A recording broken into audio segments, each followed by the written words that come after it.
ഞങ്ങളുടെ ഇന്നത്തെ പര്യടനം കാക്ടസ് പാർക്കിലോട്ടായിരുന്നു കേട്ടോ.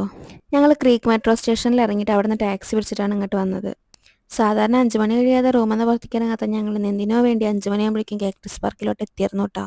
പക്ഷേ കാക്ടസ് പാർക്ക് 6 മണിക്കാണ് ഓപ്പൺ ആവുള്ളൂ. പക്ഷേ കാക്ടസ് പാർക്കിൻ്റെ സൈഡിൽ തന്നെ വിജനമായ ഒരു കടലും ഒരു ഫുട്പാത്തും കൂടി ഉണ്ട് കേട്ടോ.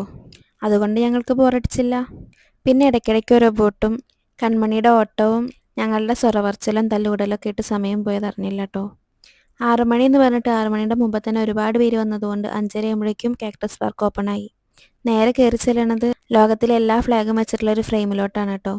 ഞാനതൊന്ന് ഇന്ത്യയുടെ ഫ്ലാഗ് കണ്ടുപിടിക്കുകയാണ്. അവസാനം കണ്ടുപിടിച്ചു. കാക്ടസ് പാർക്ക് എന്ന് പറഞ്ഞപ്പോൾ എൻ്റെ മനസ്സിലുണ്ടായിരുന്നത് പല തരത്തിലുള്ള കാക്ടസുകളായിരുന്നു കേട്ടോ. പക്ഷെ ഇവിടെ എത്തിയപ്പോൾ ശരിക്കും ഞെട്ടിച്ചളഞ്ഞു.